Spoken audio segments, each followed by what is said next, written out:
ॐ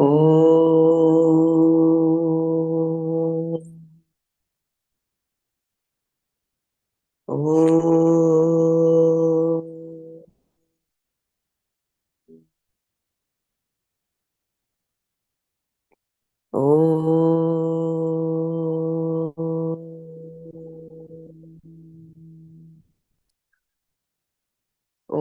ब्रह्मानन्दं परमसुखदं केवलं ज्ञानमूर्तिं द्वन्द्वातीतं गगनसदृशं तत्त्वमस्यादिलक्ष्यम् एकं नित्यं विमलमचलं सर्वधी साक्षिभूतं भावातीतं त्रिगुणरहितं सद्गुरुं तं नमामि। श्रुतिस्मृतिपुराणानाम् आलयं करुणालयं नमामि भगवत्पादं शङ्करं लोकशङ्करं शङ्करं शङ्कराचार्यं केशवं बादरायणं सूत्रभाष्यकृतौ वन्दे भगवन्तौ पुनः पुनः सदाशिवसमारम्भां शङ्कराचार्यमध्यमाम् अस्मदाचार्यपर्यन्तां वन्दे गुरुपरम्परां वन्दे गुरुपरम्पराम्। ॐ सहना भवतु सहनौ भुनक्तु सह वीर्यङ्करवावहै तेजस्विनावधीतमस्तु मा विद्विषावहै। ॐ शान्ति शान्ति शान्तिः। नारायणं नमस्कृत्य नरं चैव नरोत्तमं देवीं सरस्वतीं व्यासं ततो जयमुदीरयेत्। जय गुरुदेव।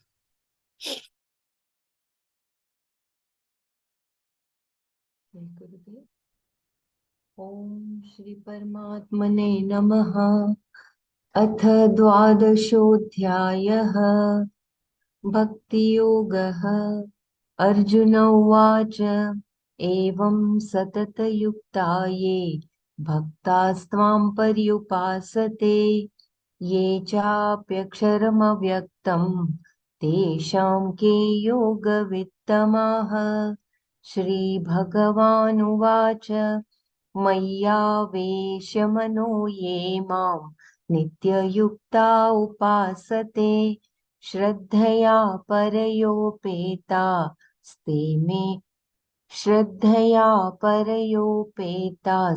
मे युक्ततमा मताः। ये त्वक्षरमनिर्देश्यम् अव्यक्तं पर्युपासते सर्वत्र गमचिन्त्यं च कूटस्थमचलं ध्रुवं सन्नियम्येन्द्रियग्रामं सर्वत्र समबुद्धयः ते प्राप्नुवन्ति मामेव सर्वभूतहिते रताः। क्लेशोऽधिकतरस्तेषाम् अव्यक्तासक्तचेतसाम् अव्यक्ता हि गतिर्दुःखम् देहवद्भिरवाप्यते।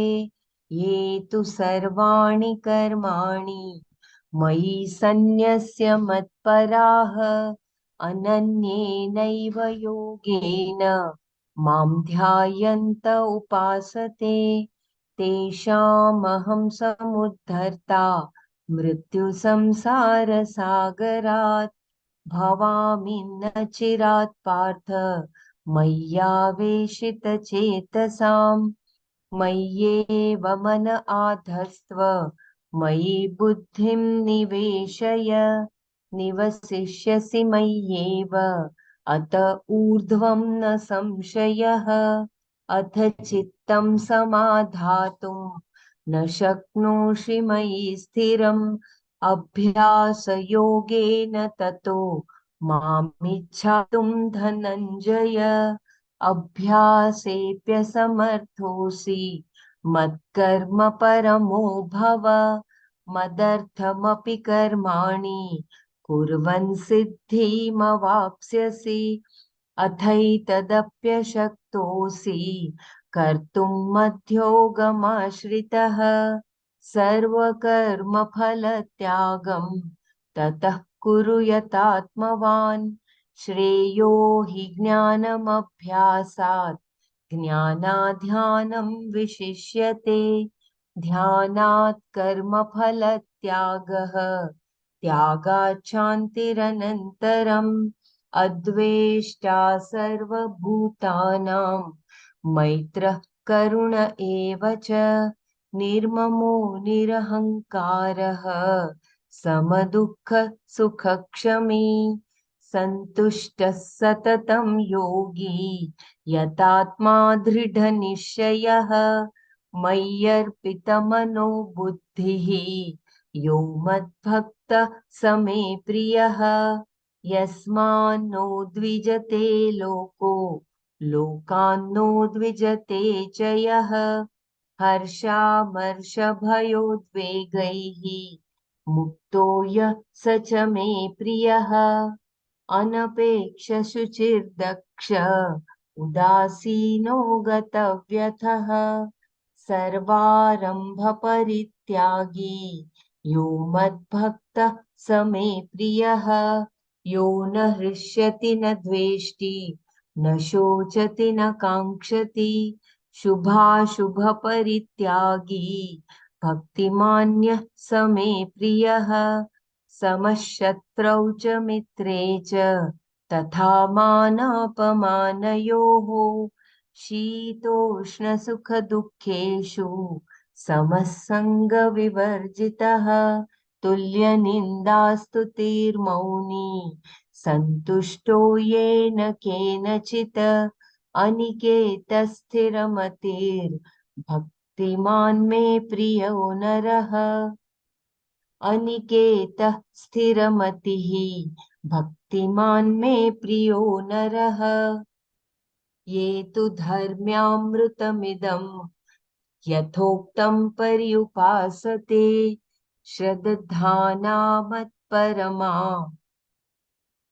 भक्तास्तेतीव मे प्रियाः ॐ तत्सदिति श्रीमद्भगवद्गीतासु उपनिषत्सु ब्रह्मविद्यायां योगशास्त्रे श्रीकृष्णार्जुनसंवादे भक्तियोगो नाम द्वादशोऽध्यायः अथ त्रयोदशोऽध्यायः क्षेत्रक्षेत्रज्ञविभागयोगः श्रीभगवानुवाच इदं शरीरं कौन्तेय क्षेत्रमित्यभिधीयते एतद्यो वेत्ति तं प्राहुः क्षेत्रज्ञ इति तद्विदः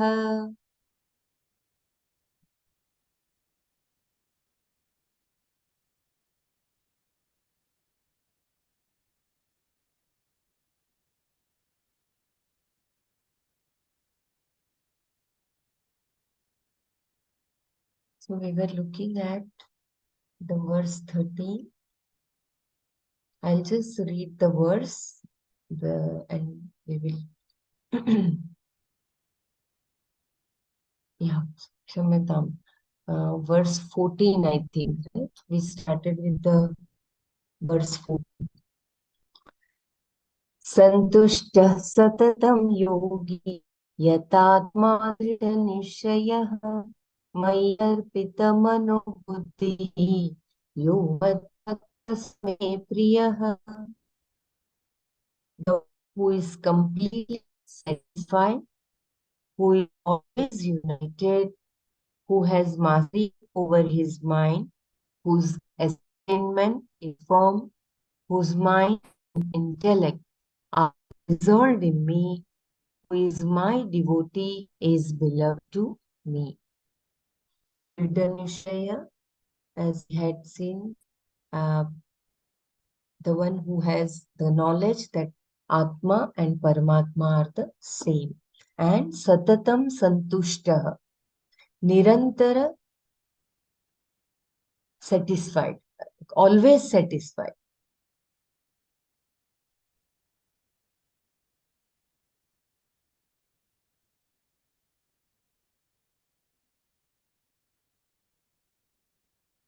Okay, so we had seen this last paragraph. I'll repeat. Mayar pita mano buddhihi. Manas and buddhi have two distinct functions and are therefore mentioned separately here. I think this also we had completed, right? Can someone guide? I think we had completed, right? Bharamaraji had already read this. Yeah, I think we finished this, Bela. Yes. The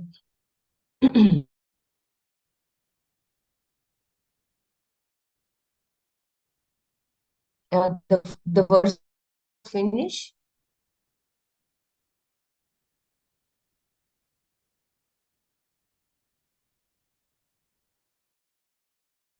No, I think I will just read quickly browse through the text.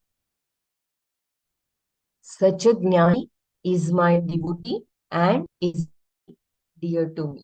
So Maya Mano Buddhihi. Okay, the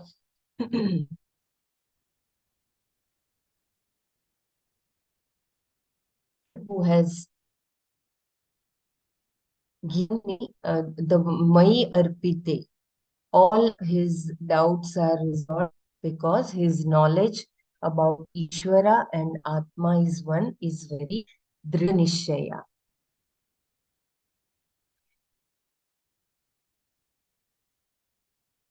So I'll just read the last line. All doubt resolved in the wake of the knowledge of Parmeshwara. Manas, Buddhi, everything is placed in Paramatma. That is, there are no doubts because the person is awake to Paramatma. This is the reason for his Dridhanishaya. Similarly, he is a yogi because he is Yatatma. This cause-effect relationship between two words is called Hetu Hetumat Bhavaha. The cause, Hetu, is that he is a Mayarpita Manobuddhihi. The result of that, the thing that has the cause inherent in it, Hetumat, is his Dridhanishaya. This is one of the technical expressions used to help us understand the Shastra.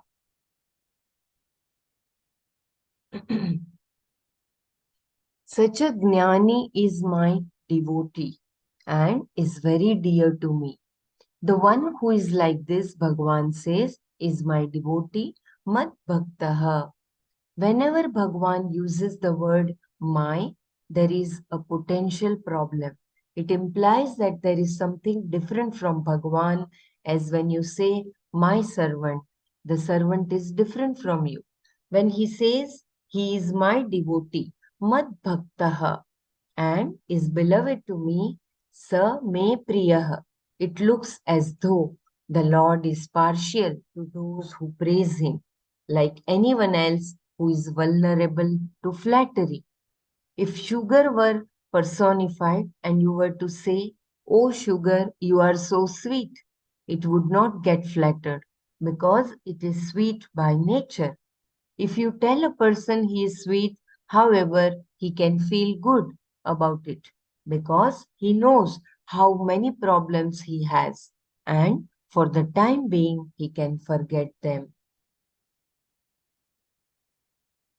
Praise of Bhagavan is always inadequate. When we say he is all compassion and yet have very little understanding of compassion, how much weight can those words carry? With our small fraction of compassion, we stretch our imagination to all compassion. It is the same for omniscience or any other absolute virtue. Since we do not know anything about it, Our talking about it has little meaning. It is like Einstein's driver telling him what a wonderful scientist he is. Such praise only has meaning if it comes from a colleague or superior. Otherwise, it always conveys something less than what he is. Praising Bhagwan with a limited knowledge, the individual mind cannot even approach what he deserves. If he gets flattered by that, he has a problem. But Bhagwan does not get flattered because he knows that he is much more than what you can say, whatever you say. If this is understood, how can the Lord say, He is beloved to me? He is my devotee. This is the basis for all sects of duality. In this expression, there are no two separate entities called Krishna or his devotee intended. The person he is talking about is Santushtah Satatam Yogi. That can only be a Jnani. If he is a simple devotee, a Karma Yogi, he will be Santushtah relatively, but not Satatam Santushta. He can also be a yogi to some degree, but not Satatam yogi. And he cannot be a Dridya at all, because as a devotee, he will be plagued with doubts about his identity with Ishvara. He is speaking only of a Jnani here, not a Bhakta. The Jnani is beloved to Bhagavan in the sense that he is not separate from himself. When someone is beloved to you, where do you see this belovedness? It does not exist in any given attribute of the person, but in your attitude, in his or her presence, or even thought of the person. You experience yourself as totally accepting and two individuals resolve in love, and each becomes an object of love for the other. There is unity, and that emotional identity is revealed by the word Priya. Saying someone is beloved to you is saying he is one with you. Here, even though Jnani is recognized as an individual with one mind, one set of senses, still Bhagavan says he is essentially one with me. Therefore, my devotee is beloved to me, Mad Bhaktaha Same Priyaha.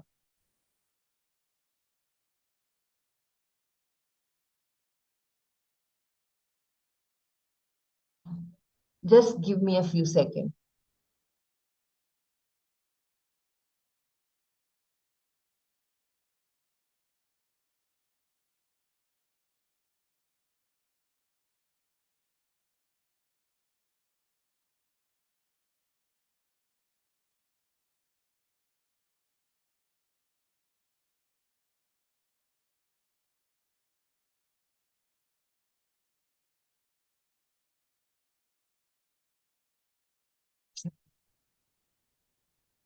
In the seventh chapter, he said, I am the most beloved for the wise man. Priyaha hi jnaninah atyartham aham. Here he makes it complete by saying, Sa me priyah. He is the most beloved to me. It has to be understood both ways. Then it is a Mahavakya. Otherwise, it would mean I may be Bhagwan, but Bhagwan is not me. Bhagwan, like how the mind is me, but I am not the mind. Here, not only am I Brahman, Brahman is myself.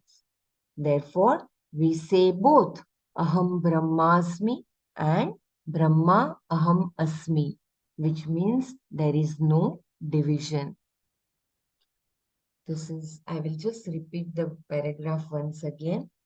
In the 7th chapter, he said, I am the most beloved for the wise man. Priyah hi jnaninah atyartham aham. Here he makes it complete by saying, Same Priyah. He is the most beloved to me. It has to be understood both ways. Then it is a Mahavakya. Otherwise, it would mean I may be Bhagwan, but Bhagwan is not me. Bhagwan, like how the mind is me, but I am not the mind. Here, not only am I Brahman, Brahman is myself. Therefore, we say both Aham Brahmasmi and Brahma Aham Asmi, which means there is no division. There is also a prayer to understand the oneness of Ishvara and myself, which says Ma Aham Brahma Nirakuryam Ma Brahma Nirakarut.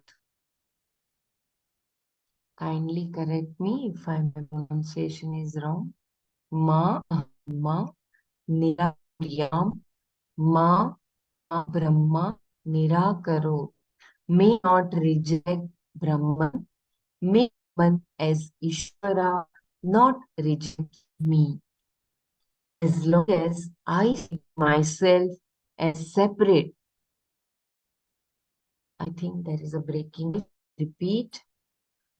If it's too much, please let me know the breaking of voice. I not reject Brahman. May Brahman as Ishvara not reject me. As long as I see myself as separate, Ishvara becomes the giver of grace, and I invoke that grace to know the identity of Jiva and Ishvara. In that, I can discover what is said here, Same Priyaha. Beloved is a figurative expression here. In the creation, there is nothing dearer than yourself. If someone is beloved to you, it is only because he makes you happy. And what you really love is the pleased you. And you are always searching for that which will invoke that person. Only Atma is Priya. And when Bhagavan says, Same Priyaha, it means he is myself. Ananda Swarupa. That is the real me. And there is no other thing in the world that is Priya. Therefore, Me Priyaha here means Mama Swarupaha. So beautiful. So Atma Paramatma Aikyam. Very well it has been explained. Aham Brahmasmi and Brahma Aham Asmi. Means there is no division. And in the whole world, it is always we love ourselves the most. And that is why it is Bhagavan is saying that Sa me Priyaha. He is myself. That Ananda Swarupa. Mama Swarupaha eva. Anyone would like to share?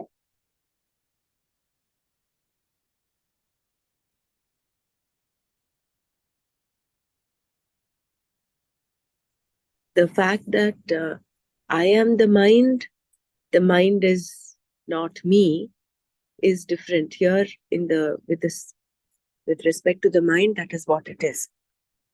The mind has no existence without Atma, but mind is not Atma. But whereas that is not the equation with respect to Brahma, Jiva and Brahma. Aham Brahmasmi and Brahmaiva Aham Asmi. Both are there. So that becomes that becomes congruent. It is unlike the statement which says, I am the mind is not me. So initially I thought it was a little difficult to understand, but with this example of the mind, that becomes easy to understand. Why both are required. Both Aham Brahmasmi and Brahma Aham Asmi.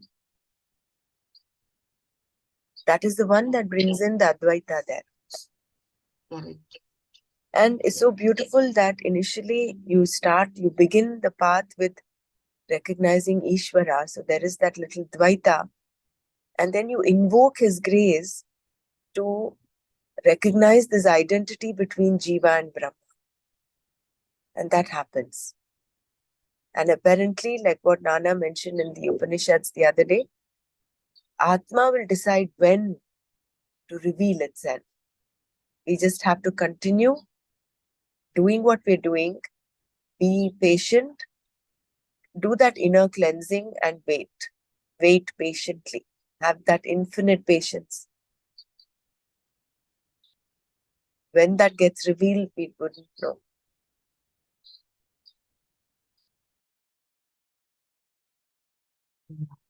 Beautiful. Infinite patience. Yeah.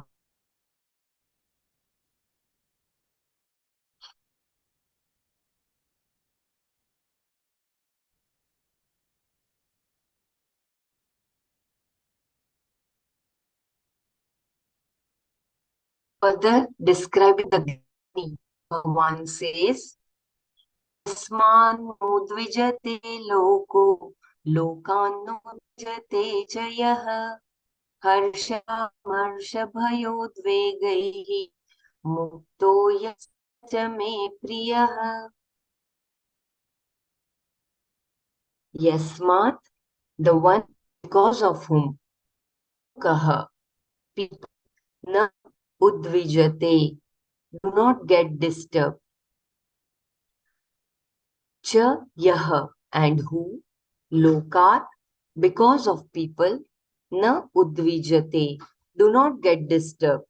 Yah cha, and the one, harsha, amarsha, bhaya, udvegaihi, from elation, intolerance, fear, and anxiety, muktaha, who is free, saha me priyah, he is beloved to me.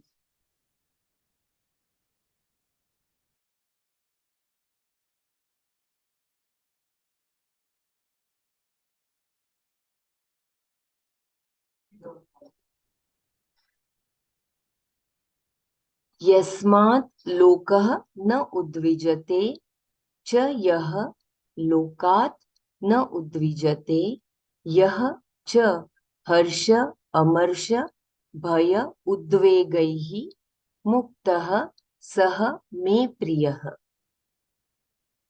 The one because of whom people do not get disturbed and who does not get disturbed by people and who is free from elation, intolerance, fear, and anxiety, he is beloved to me. I repeat, the one because of whom people do not get disturbed and who does not get disturbed by people and who is free from elation, intolerance, fear, and anxiety, he is beloved to me.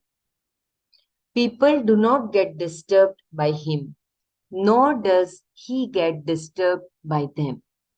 Yasmat na udvijate lokaha, the one because of whom, yasmat, people, lokaha, do not get disturbed. Na udvijate. Lokaha is collective singular here. This is a person who is not a source of agitation for any living. Further, he himself does not get disturbed by the world. Loka na udhyate cha. This spontaneous expression of a jnani is an important sadhana for the mukshu. He is afraid of the world, which, though it is a great accomplishment, is not enough. Even a tyrant does not seem to be afraid of the world, but he is not one from whom the world has no fear. Yasmat na udvijate lokaha. Both have to be said. Fear of the world and therefore dependence upon it is largely based on self-judgment. What one thinks about oneself is one aspect of it, but what others think is an integral part of self-judgment. Then there is the further complication of the difference between what others think and what you think they think. You can see how much we live in our own thought world. Let us see the fallacies of some of this thinking. What I think about myself is negated by Shastra as not true, and what others think about me, I do not really know. They view me through their own projections of which I have no knowledge, and my objectivity is obscured by my own fears and anxieties. If my estimation of myself is not very great, my conclusions about what others think of me is not going to be difficult to predict. Conditioned by my own thinking about myself, I draw conclusions about what others think of me. And what others think seems to be very important. We spend so much time and energy convincing others that we are not what they think. This is all because our security and happiness depend upon the world in the form of opinions of others. Their frowns and smiles seem to determine when we are happy or unhappy. Here, however, is a person who has no fear of being disturbed by the world. A foolhardy person also may respond fearlessly to situations, but he will eventually be disturbed. The fearlessness that Bhagwan is talking of here is not that of a tyrant or of foolhardiness. So beautifully explained by Swamiji how important it is to not have the labeling or judgment about your own self as well as about others. Anyone would like to share? It is very, very important. We have been Yesterday, I living. think we were discussing about how the terrorists and asuras and all of that, no? So this thing is not the foolhardiness, the fearlessness he's talking about is not the fearlessness that comes from that space. It is coming from the space of understanding. Very clear distinction he's brought out here. Because even a terrorist is fearless, but a saint is fearless in a different from a different perspective. Very true. From understanding what he is. Yeah, that's Mala was carried away by the monk's fearlessness. He had no fear of death.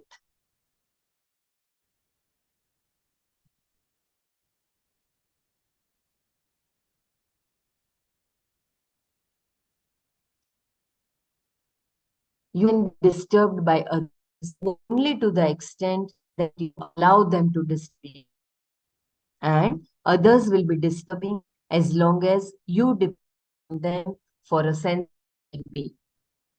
If a person thinks he is mortal and subject to limitations, imperfections, and inadequacies, all these form his self-identity. And it is impossible for him not to be dependent upon situations. I want to repeat this. Please pay attention. Very, very profound. You can be disturbed by others only to the extent that you allow them to disturb you.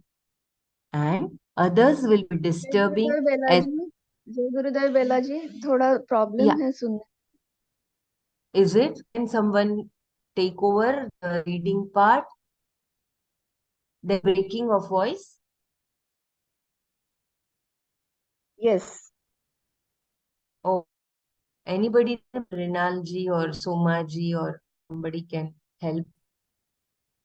I think Suma ji is not there. Mrinal ji, you, Madhuri ji, anyone, Savita ji or anybody can.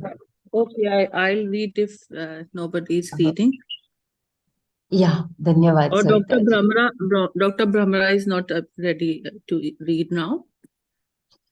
I think she will tell us when she is free. Okay. She will let Okay. us know. Yeah, I'll continue. Okay.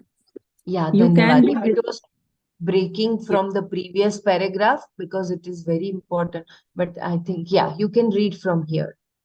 You can be disturbed, right? Yeah, please. You can be disturbed by others only to the extent that you allow them to disturb you. And others will be disturbing as long as you depend on them for a sense of well being. If a person thinks he is mortal and subject to limitations, imperfections, and inadequacies, all these form his self identity, and it is impossible for him not to be dependent upon situations. He even wants to please God. Though we may be in the good graces of the people we know, we find they cannot help us much. Therefore, we want the grace of Bhagwan. The fundamental notion of a sense of imperfection centered on oneself is the basis for disturbance. That situation cannot be altered until I am released from the sense of imperfection by the knowledge of I. Here, Krishna is talking about the one who is pursuing the knowledge of Akshara Brahma as identical with Atma. He is free from any sense of imperfection in spite of the fact that the body, sense, and mind are imperfect because the self does not have any of these features. They belong to Anatma, which is mithya and does not in any way condition the self, which is satya, which is the satya from which they draw their very existence. In the wake of this knowledge, one is not disturbed. Lokat na udvijyate. Lokat na udvijete. This can also be viewed as a sadhana, in which case the statement Yaha lokatna udvijete is to be understood to mean one who does not worry about what others think. You are responsible for your emotions and actions, not those of others. It is a matter of not internalizing the behavior of others without ruthlessness or lack of care. You do take care to make sure that your behavior does not disturb, which is all that you can really take care of. In spite of that, others will sometimes get disturbed, but you are not responsible for that, nor can you do anything about it except pray. So, as a sadhana, you assume responsibility for your actions and emotions and do not let yourself get disturbed by those of others.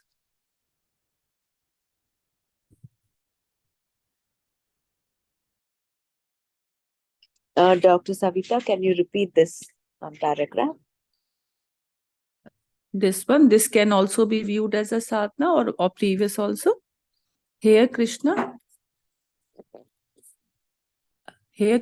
is talking about the one who is pursuing the knowledge of Akshara Brahma as identical with Atma. He is free from any sense of imperfection in spite of the fact that the body, senses, and mind are imperfect because the self does not have any of these features. They belong to Anatma, which is Mithya, and thus do not in any way condition the self, which is the satya from which they draw their very existence. In the wake of this knowledge, one is not disturbed. Lokatna udvijete. This can also be viewed as a sadhana, in which case the statement Yaha Lokatna Udvijete is to be understood to mean one who does not worry about what others think. You are responsible for your emotions and actions, not those of others. It is a matter of not internalizing the behavior of others without ruthlessness or lack of care. You do take care to make sure that your behavior does not disturb, which is all that you can really take care of. In spite of that, others will sometimes get disturbed by you. In spite of that, others will sometimes get disturbed, but you are not responsible for that, nor can you do anything about it except pray. So, as a sadhana, you assume responsibility for your actions and emotions and do not let yourself get disturbed by those of others. So it is like, don't, maybe our activity disturb others, but it is still you have to assume that responsibility that you do, your actions and emotion don't disturb others, but sometimes unintentionally you disturb other people. For that, I think it is that we pray that we do not disturb other people's uh, emotions, we do not disturb, or it means this, Dr. Brahmra, when you are disturbing others, then it is the attitude of prayer only that you should take to, and not disturbing others. No, in the sense you function in such a way that your behavior doesn't disturb others. But sometimes, in spite of you not intending that, others might get disturbed. That you're not responsible for. So for there, that you are praying, for developing that. For that, pray. it is not that it except to pray. You don't have anything else except to pray. To Correct. improve yourself, you have to pray, right? You are doing.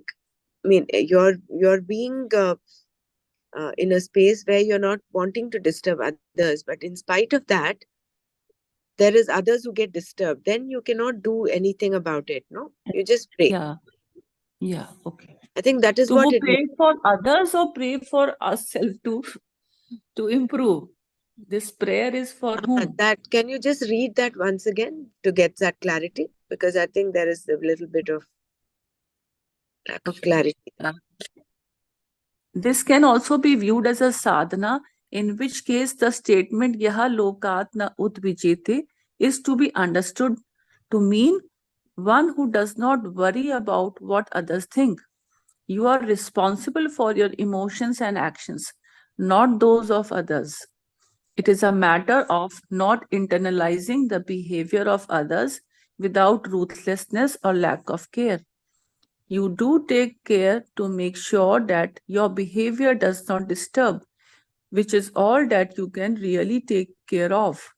In spite of that, others will sometimes get disturbed, but you are not responsible for that, nor can you do anything about it except pray.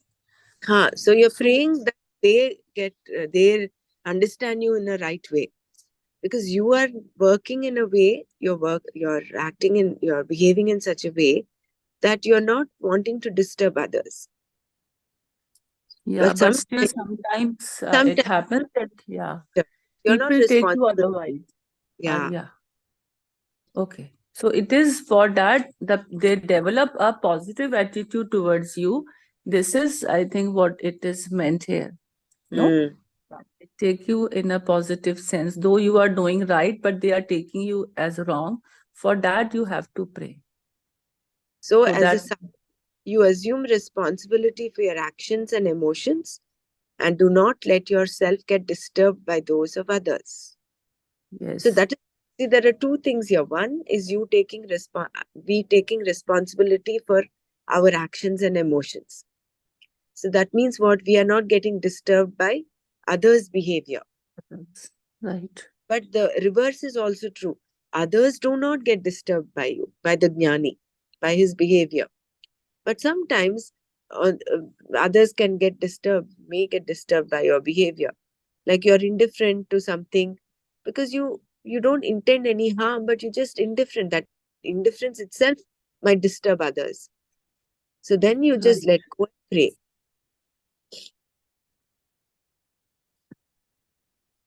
Okay. I think that is what is understood here. Yeah. So the prayer can be meant for both. Both, one is that you remain in that state of being not disturbed by others' behavior. You invoke the grace in order for you to keep yourself calm. This is as a sadhana. We're not talking of a jnani. A jnani is already in that space Yeah. of not disturbing others and not getting disturbed. But for us as sadhaks, we take responsibility for our actions, emotions, and feelings, and we pray that others do not get disturbed by our actions and behavior. Right.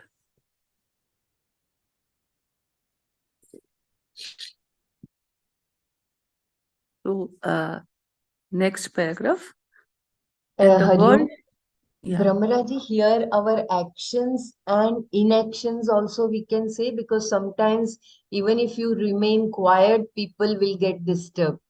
So Yeah, we yeah. can say actions and as you said very rightly, that when you are indifferent, when you do not at that time, people may get disturbed that why she or he did not Mm. respond.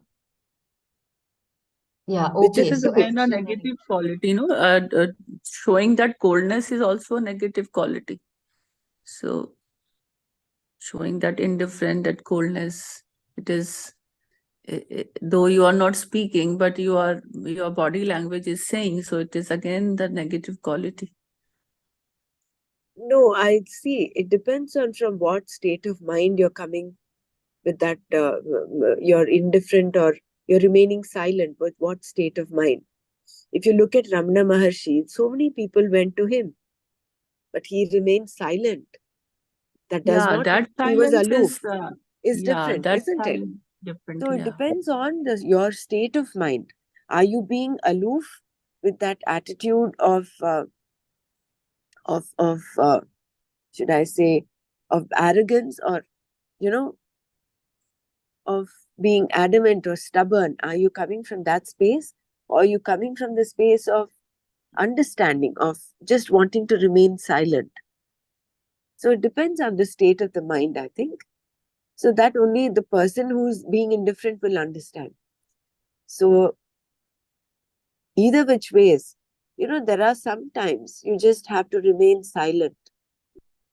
Like what is happening right now in the Middle East, there's a lot of um, aggression, oppression happening, and people are taking sides to it. So do you want to remain? And people who have taken, have commented, have gone, have some of them have are undergoing some extreme consequences. Just one little thing in social media, and then that is it.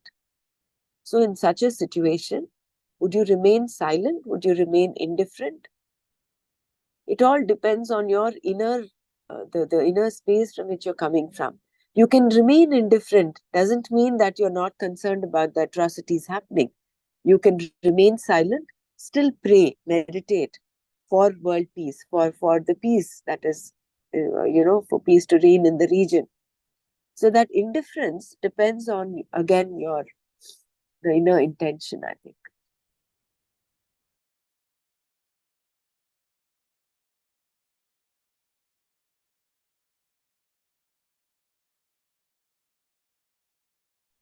Yeah, I think you can continue. I would like to share one example here. of something that is happening right now in my own family. Why we need to be indifferent sometimes. My wife has diabetes for about 30 years now, and her sugar was high, and now she's slated for cataract operation, which cannot be done unless the sugar comes under control. Uh, so they have put some machine is there by which you prick your finger and you take out blood and you test it yourself. So it is like fasting after food and all that. So this is something that she has to do on her own. uh, she has to get used to doing it on her own. So she would throw up temper tantrums and all that, and I would be indifferent to it. And the thing is, the doctor has taught her how to do it. Then she has forgotten or whatever, so she calls in people, pathological, paramedical, and all that, and she learned how to do it. Now she's able to do it on her own. Were I to keep on doing this, then I also need to go outside the house a lot of times during the day to take courses or whatever. And sometimes I'm not there when I'm taking advanced courses. So I wouldn't be available all the time. Like, so sometimes this indifference that is there helps the person to become self-sufficient. You know, insulin injection has to be taken by herself. This pricking and taking the blood test has to be done by herself.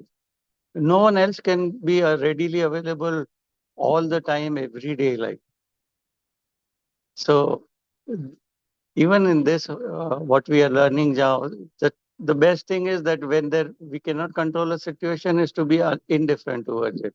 So you have compassion, you have everything, but at the same time, show that indifference so that person learns on his own.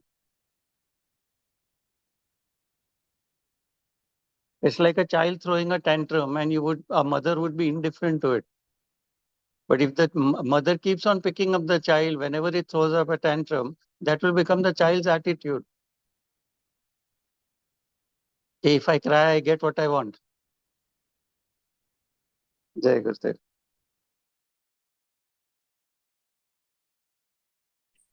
Yeah, sometimes, like you rightly pointed out, for in order to allow the other person to grow, you have to be indifferent, you have to ignore.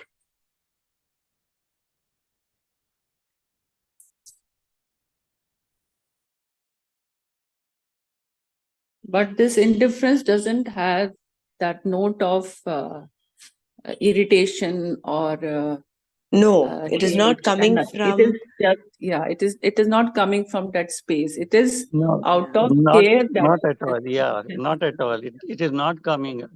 There is enough love and caring and sharing.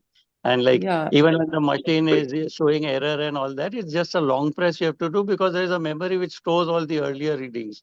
So you have to long press. Then I again put it on for her. See, again it's showing error, she'll say and all that. So it's throwing up a mini kind of thing like this machine is useless or whatever. No, your sugar has to come into control. Finally, it yeah, has come under control. And she has learned to do it on her own too, and which is necessary, no? yes,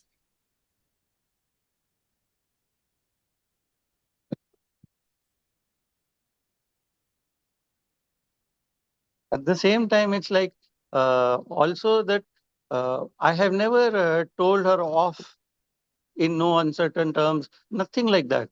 Like if her diet was not under control, I've explained to her, but she may have not listened to me. Some patients are very stubborn, and she has been stubborn all these years. So when the dietitian, every dietitian is wrong. All these kind of things happen, but then you have to be indifferent to it. So I went on spending money. I went on taking pathological tests. I mean, each test, every time that it is taken, it costs about 2,000 rupees, so nearly 5 times in a year. But every time the doctor would say, no, your sugar is not under control, you cannot undergo cataract operation. So those kind of things, like finally she listened to this dietitian, and now she has come to that proper diet. And though I myself have done a nutrition course and I used to tell her, she would not listen to me. But it's okay to spend money over your own wife and child. And it's okay. Let them listen to an outsider. That's okay. But there, that caring, sharing, loving, it does not stop from my side. I will spend money. I will till she gets the right this thing. And uh, ultimately, two doctors told her, one doctor, a diabetic doctor told her, look, finally, whatever you're saying you're doing, but your sugar is not under control. No, so what you're doing is wrong. Now you listen to me. And same thing the dietitian says. So now she's understood that whatever she was eating was wrong and that she needs to change the diet. And once the diet is under this thing, the insulin dose can be reduced, which she's reducing now. So she didn't listen to me, but okay. Because the person doesn't listen to me, I don't stop loving that person or caring for that person. I will do my utmost and best for that person, but it's okay. Like, let them listen.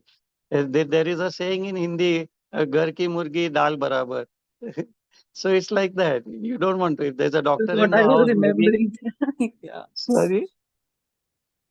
Sorry. This proverb I just remembered when you were just saying that Uh, she doesn't listen. So ghar ki murgi dal barabar, like uh, it happens in every house, I think.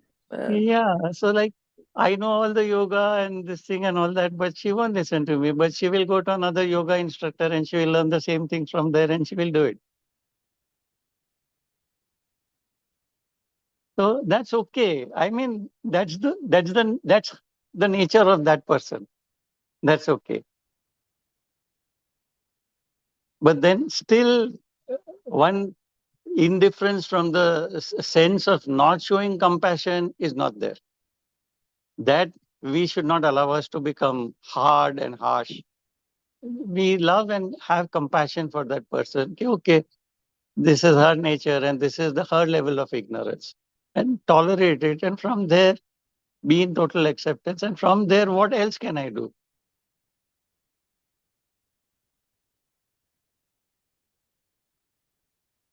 But not once have I raised my voice and said, how much money will you make me spend? How many doctors do you want to change? None of that at all. Till she finally listened and came around. Very coolly, I will say, okay, if you don't listen to the doctor, then you have to keep increasing the insulin doses. That's something that you have to deal with. Then if the sugar falls and you feel dizzy and you're perspiring heavily, that's the choice you have made. And yet, when she needs to have that sugar intake immediately when the sugar falls, I will make that lime juice with some rose syrup or something and give it to her. That's the kind of caring that we do. But being indifferent to that, like she has to learn on her own how to do that and all. So just a small, tiny example which I wanted to share. Showing indifference does not mean not being compassionate or not being loving and caring. Jai Thank you Guru. so much for sharing this, Persiji. You know, although she's much younger than me, my daughter is in this space. She says everyone is responsible for their health and their things. So you just tell and then leave it. My nature is to repeat what I tell. And she says, Amma, there's no need for you to keep repeating. You just tell them once and then that's it. Because the problem is we tend to assume responsibility so much that we tend to, become nagging and we get upset if the person is not following what we're asking them to do. But the way you've shared your example, your life's example, is such a beautiful example to emulate. When you said, I don't get upset, I don't reprimand her, see, you're making me spend so much money. That's such a beautiful example for us to follow. Thank you for sharing. Jai Guru. I did the same thing with my son. My son is also diabetic. Maybe it's genetic or whatever. So he also, and he used to eat outside and come like every day, like when he'll get down from the train and take a rickshaw to come home, he'll eat something outside and come home because his mother would normally make vegetables and all that. So he'd eat some samosa or batata vada or something like that and come home. This had been going on. Then now his sugar is also high and it's not coming under control with oral pills. So the other day, I sat down. His mother would shout at him, "You make me cook this, that." All this, see how what you just said just now, I'm just reminded of that. Immediately it came to my mind. So one day when his mother was sleeping in the afternoon, Saturday, Sundays is usually is off like second and third Saturday. So I sat him down beside me and I said, "Are you okay?" So he said, "Yeah, I'm okay." Like, then I said, "See, the doctor has said that within 1 month, if your sugar is not normalized, you will be put on insulin like mummy. Then you'll have to inject yourself every day. So your sugar has to come down. So you'll have to make a change in your diet. You'll have to start eating vegetables and all that." So you won't believe it. He's deaf. He went and he said, "Wait, wait, wait." He went and wore his hearing aid. Normally he tends not to wear his hearing aid at home. So he went and wore it and he said, "Yes, speak again." Then he stood in front of me because he does a lot of lip reading also. And I told him that you'll have to inject insulin into your stomach. And very coolly and nicely I explained, "Yeah, I can't help it. If you don't control your sugar, then you will have to be." And he doesn't want to be on insulin at all. So now he has started eating, like he used to make a big noise over certain vegetables. Dals he will take, but vegetables he would not take. So just coolly explaining that you will be put on this and nothing can be done. Nobody else can do anything about it. You will have to make this change in your diet. Very coolly, no fighting, nothing. And the point went home and he has stopped eating outside completely. And then even now when he checks his sugar, he turns around and tells me, "Look, I have not eaten outside and yet my sugar is coming." I said, "It will take time." I explained to him nicely, not like my wife would badger him down with, but he's grown now. He's 44, 42, 43, something. So you can't, you have to make him your friend now. You can't, he's no more a son in the sense of the term, like he's no more a child. We, no matter how big our children have grown, we still behave like they are small children. They are no more infants. They have an independent life of their own.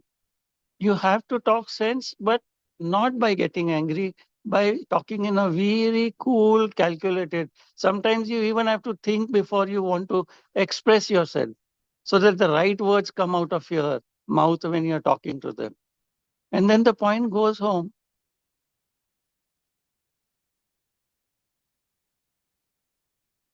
Jai Gurudev.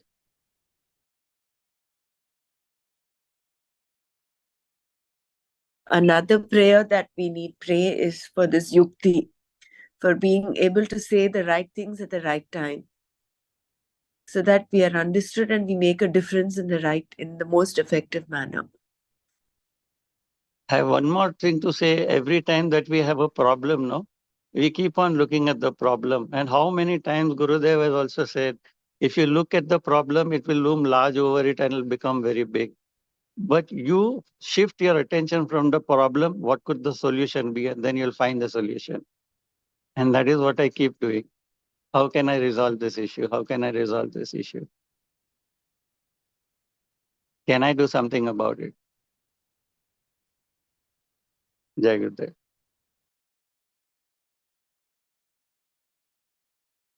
In Hindi we say no, चिंता नहीं करनी है, चिंतन करना है. So it is like you have to see how you can solve that problem and not to worry. Dhanyavad Percy ji for sharing such a profound understanding. Dhanyavad. Very beautiful.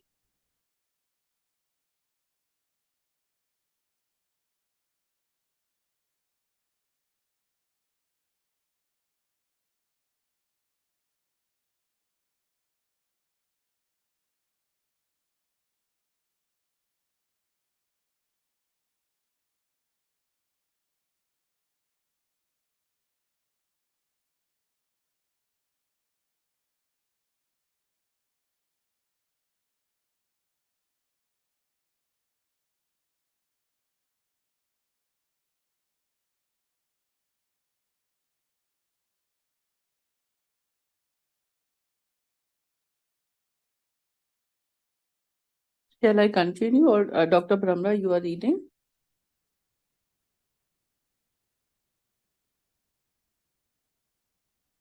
Are you okay to continue, Dr. Savita? Yeah, it's fine. Okay, Let me know when you're not able to. I'll take over. No, I'm comfortable. Like Yeah, thank I'm you. not Please doing. go ahead. Yeah. Yeah. Okay. And the world should not be afraid of you, which is unavoidable if you are a competitor. And the world should not be afraid of you, which is unavoidable if you are a competitor. That is why it is said the Jnani is a sannyasi. Since he is free and happy with himself, he has no need to prove himself by acquiring things. Any attempt to acquire necessarily involves competition, and a person who is competing in society is bound to disturb one person or the other. Therefore, to be a person from whom the world has nothing to fear, the sannyasi takes a vow of ahimsa, as we saw. Even the gods and the celestials are called by name and are openly told, "Do not be afraid. I am not coveting your position." This is his primary vow, an assurance to all living beings, from the gods to the trees, that he will never harm them in any way. Then he is given sannyasa, wanting to gain the knowledge of Aksharam Brahma. The sannyasi gives this abhaya to all living beings and pursue his studies. You can understand what kind of life it is. It is a very alert life, making sure that no one gets disturbed. Has anyone seen this ceremony happening? I am very inquisitive to see how it happens, like the procedure. It happens in Haridwar, One of, Rishikesh. yeah, we used to have these Chinmaya mission swamis come over and stay in our house when they would conduct Gita Jnani Yajnas in Bangalore. And uh, one of them is now, of course, he started his own Swami Sukabodhananda Saraswati. He's actually the direct disciple of Dayananda Saraswati, the Swami Dayananda, and he is also my father and my mother's immediate teacher, Acharya. So he would share, because when he took to sannyas, he apparently they're asked to go take a dip, and the guru sits a little distant away from where the to be sannyasi takes a dip, and he's asked to actually walk naked. That means he's just given up his sense of the identification with the body, the ego, all that is dropped. And then I think there is some mantras, chanting and all that happens, which might amount to this telling everybody that you don't need to fear me. The mantras and all, I'm not sure, but this ceremony, this is what actually happens. And then he's given a new name. His previous name is removed. That is the Purvashrama, it is called. That is his name, whatever his maiden name was before he becomes a sannyasi. And then he's given a new name. So kind of drops all the connect from his previous associations. It does not mean he does not care for his immediate family and all that, but he remains detached. No more is he um, attached to them as a son. For instance, he has a mother. Swami Sukabodhananda has a mother, but he would relate to her as he would relate to any other devotee. Unlike what Gurudev said, there are some sects of sannyasa, in some sects, they don't even look at their mother. They don't even look at their immediate family. That is an extreme form. I mean, that's not inclusive. Whatever we do should be inclusive and not exclusive, right? So, like what Gurudev so very nicely personifies, he has not left his immediate family out. They're so included in everything, including his father, his mother. So similarly, the sannyasi is, but then he has that samatva bhavana with respect to everyone. Maybe you can Google search how. No, we read initially. We read that they do their last rites also. In one of Yeah, the that is another verse, thing they do. they were They do yeah, the pinda danam, they do for themselves. That is because yeah.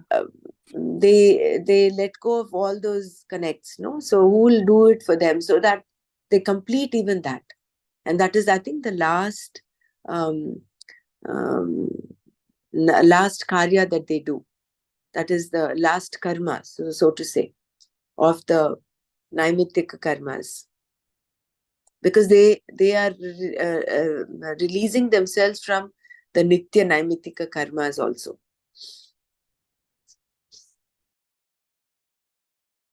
And they have such nice names. Like I was listening to this Brahm Chaitanya. I was wondering how people they give such names to their children. I was wondering, so that is when taking sannyasa, the guru gives these names. I Yeah, was the guru having that gives the impression. names. Yeah, I was having impression that how come parents give this type of names to children. So now I understood. Mm. So Even an different, no? art of Brahm living, no? You Chaitanya. see all the swamis, they have Yeah. a different name. Their Yes. maiden name is different. Their the Purvashrama name is different. Like Swami Jyotirmaya, I remember, he had infinite patience. He was supposed to be initiated into becoming a sannyasi, but then it kept getting kind of put off and put off and put off. And but he, being who he is, he just was so patient.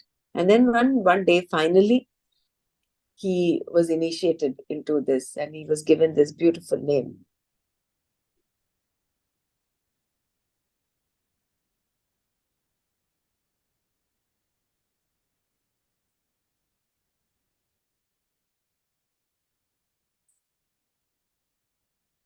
So shall I continue? Yeah, I think we'll read for another 5-10 minutes, and then we can break for little Manana.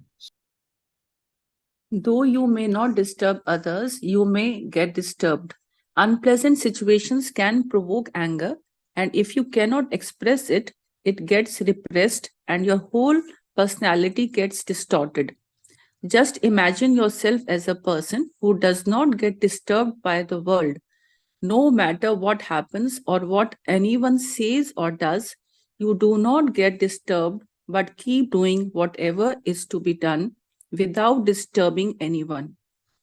Think of what kind of person you would be. You will find you are a free person. Freedom is nothing but that which is centered on yourself. Not disturbing others and not being disturbed by others is possible only when the ahankara is dissolved in the wake of the knowledge that the self is akarta, abhokta, because ahankara alone is responsible for all kartritva and bhoktritva. Unless this is very clear, it is not possible to accomplish this totally. As a value, it can be pursued to improve your tolerance level, but it is only total in the wake of the knowledge of Aksharam Brahma. The Jnani is free from exaltation, intolerance, fear, and pain. Further, he says, Harsha Marsha Bhaya Udvegaha Muktaha Yaha. The one who is free from elation, intolerance, fear, and anxiety, Sacha me Priyaha. He is beloved to me. Harsha is a state of mind that ensues when you achieve something you had wanted very much. There is an exaltation, which Shankara says is indicated by horripilation and shedding tears. When you reach such an extreme of joyous emotion, its opposite is not going to be far away. So it is that extreme joy leads to misery. the next is the misery.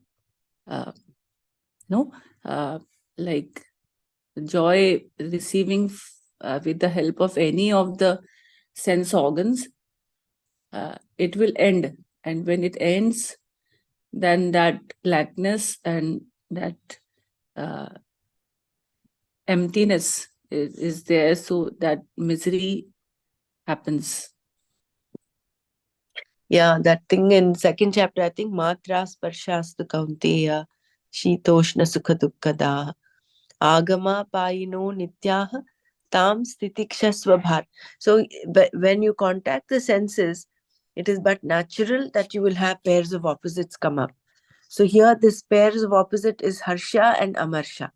So Harsha is when you're so elated that what you wanted came and you shed tears and all that. It's like a height. When you have a height, you'll also have a valley. So you'll have a dip. When something not so good happens, you might just crash down. So keeping that plateau, that equanimity is what I think is being mentioned here. Yeah. To be in samatva bhav, in not very elated and not very anxious or depressed.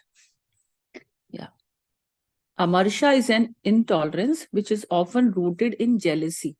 If someone is able to do something well or is happy and your appreciation of that invokes pain in you, you are suffering from jealousy, matsarya.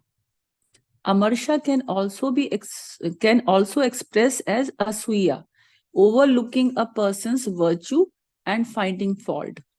When someone has a good quality, why not enjoy it? Someone who has asuya will disregard the virtues and try to discover the person's faults. And everyone has faults. Matsarya and asuya are together called amarsha. When things do not go as you would like them to, and you find you cannot tolerate yourself or the world that you feel has deceived you, that is amarsha. When things do not go as you would like them to, and you find you cannot tolerate yourself or the world that you feel has deceived you, that is amarsha.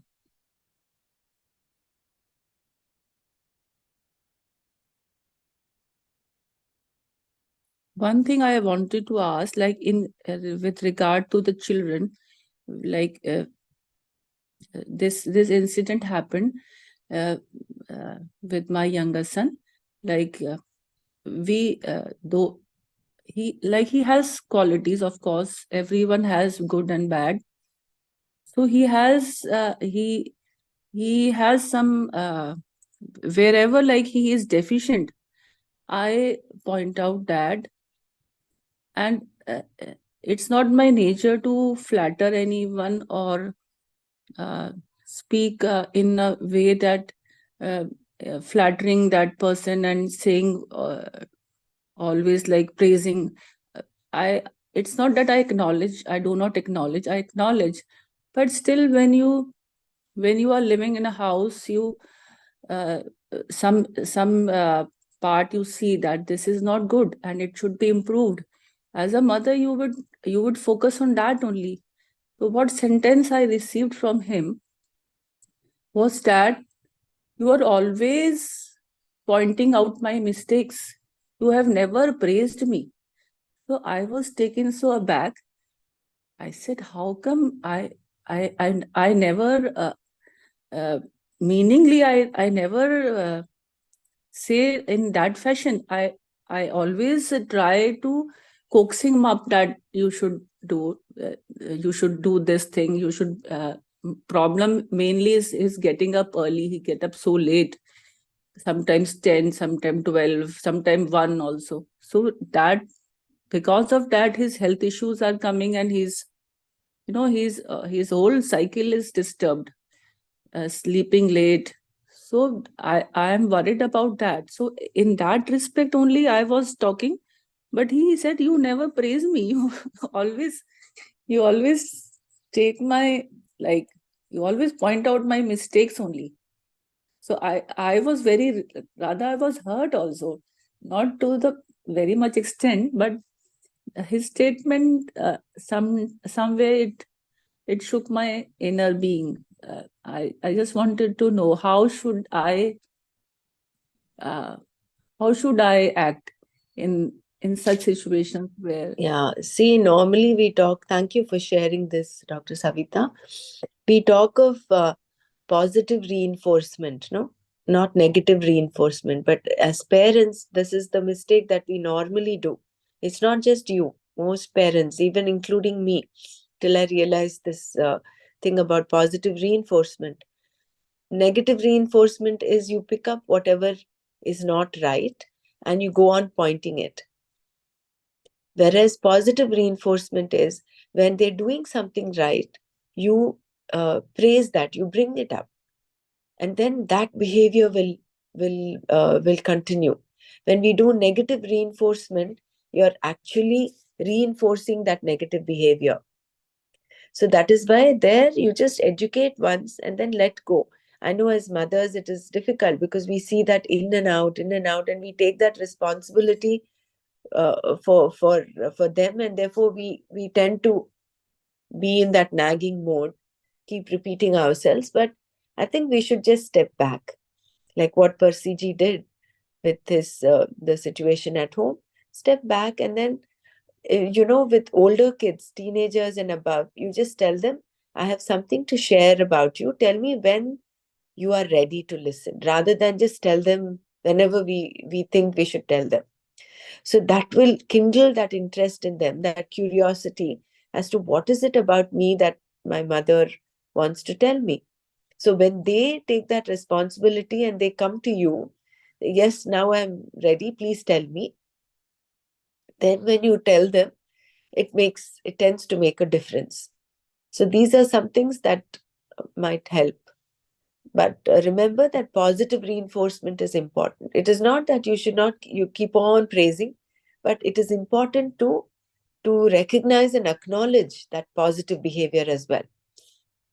I do this for sibling rivalry. When a newborn baby is there and there's an older sibling, generally that older sibling tends to get into the sibling rivalry, starts behaving adamantly. There's some strange behavior that starts happening with this because they come from the space of insecurity. Till then, they had all the maternal, paternal care. Now, suddenly, this new baby has come and is taken away. So, they come from that space of insecurity, and therefore they get into jealous. They become jealous of the newborn, and all that can happen. So that is when we tell parents, when the older sibling is coming to, is doing something not nice, instead of pointing that out, when he or she is coming to the baby and taking care, handing out the pamper or doing something, then you recognize that and you acknowledge that, then that behavior will continue. So maybe for your son, you could do something similar. Yeah, thank you for the nice suggestions. Yeah, I was just like, when you try to speak, they are not in that mode. It's only that you have to leave a note that I want to speak to you. Whenever you have free time, please do. So this is a nice suggestion. Otherwise, they just think that they are just standing on my head all the time. Yeah, thank you so much. Otherwise, the moment we say something, they'll say, "Oh, she's at it again." So they shut off their ears.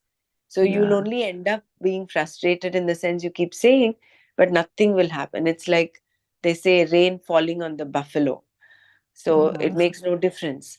So in order for it to seep in, it has to come from them. Yes, I want to listen. So you tell me when you are ready. I will tell you. You be patient about it. Yeah. I would add here that the tone in which we speak to them is also important. Not like the child is the subordinate to you, at an equal level, we are both equals. And then appealing to his attitude. Mostly what we do is, if you sleep till late, you are going to fall sick. Then don't tell me. So that is fear motivation that you are using to the child. Second thing that you do is, if you start getting up on time, I will give you a new mobile. That is incentive motivation that you keep doing. But attitude motivation, when you have thought about the whole thing very coolly, "Okay, I need to talk about this situation with my child," then you think scientifically what happens, what are the body cycles, what time you need to get up. And you need to convey this message so that he understands that scientifically this is wrong to do.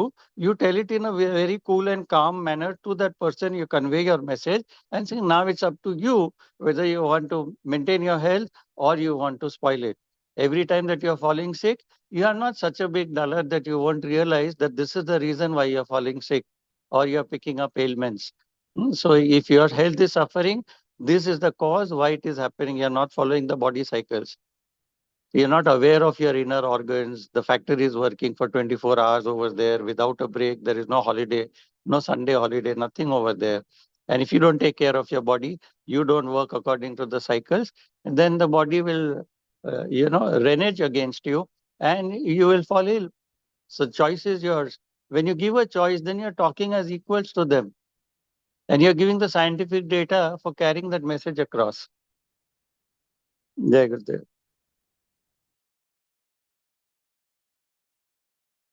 Yeah, thank you, Percy ji. Very nice and very good suggestions.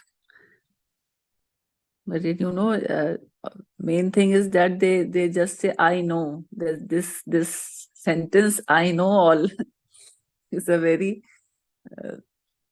like you See, we just know a lot of knowledge, but we are yeah, still not you recognized just full our stop. Atma.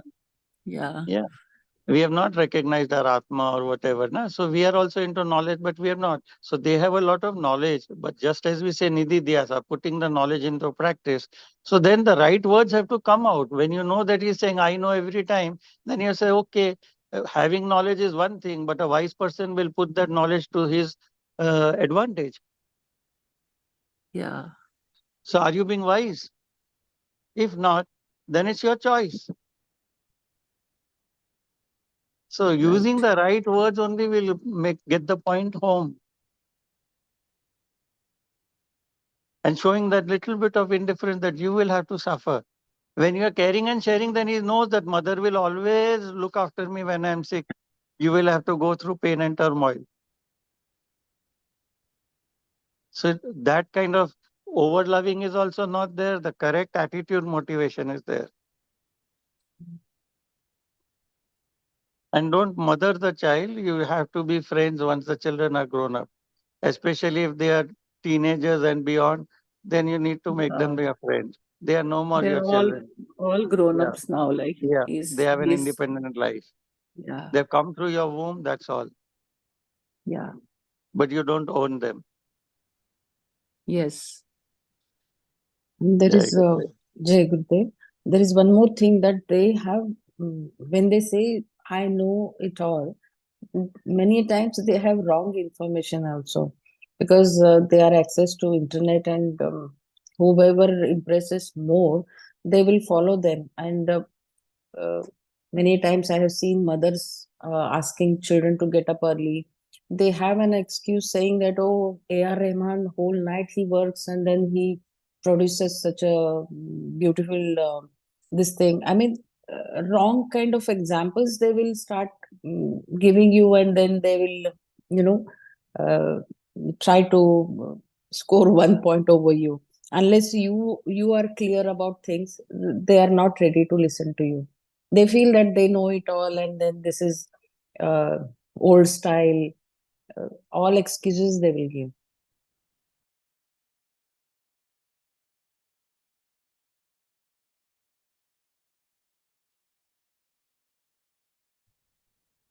like Gurudev says, na, leave the Rishikesh around, Rishimukh around. It was a magazine that we used to publish. I don't know if it's still published. It had gone digital also. So Rishimukh was a magazine in which lots of things were given. Like during summertime, what should you drink? During winter, what should you drink? What should you eat? Some amount of yoga asanas for summer, for winter. Like that, there were so many knowledgeable topics there. So like that, whenever you come across an article, when people are working in night shifts, what happens to their health? What are the body cycles, what happens at what time, and how it plays havoc with their lives. So A.R. Rahman may work through the night, but then what is happening to his body? Do you realize that? Do you know about it? Are you in close contact with him? Do you really know how much of health issues he will have, if not already? And then past examples are there. There are people who used to have shows at night till late in the night, like rock stars like Elvis Presley and what was that fellow's name? Michael something. I remember his exact name. He was very famous rock star. Michael Jackson. Michael Jackson, Michael Jackson. So like these people who perform on stage through the night, but see how they have died, what kind of ailments they picked up. So those kind of articles, you Google search, take out a printout and put and say, see, this is what is going to ultimately happen to A.R. Rahman if he keeps working through the night.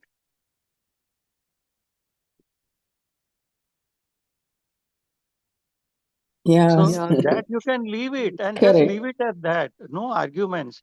Just leave it at Yeah. that. This is past history. This is the article. You are good enough. You are wise enough. And if you are a dumb fellow, then you have to suffer like this. People have suffered before you. Michael Jackson or whatever. And also, you lead by example. Once you educate, yes, but you should walk your talk. You cannot be telling them one and you do something else. Then they will also not look up to you and your advice. No, so we tell them and educate, and then ignore and continue doing what you have. I see so many parents who come and they say, oh, my son is always drinking Pepsi or eating outside. But who is encouraging that? Who is bringing the Pepsi bottles home? And who is also drinking it? The father is a smoker. He doesn't want his son to follow his footsteps. How is he going to stop?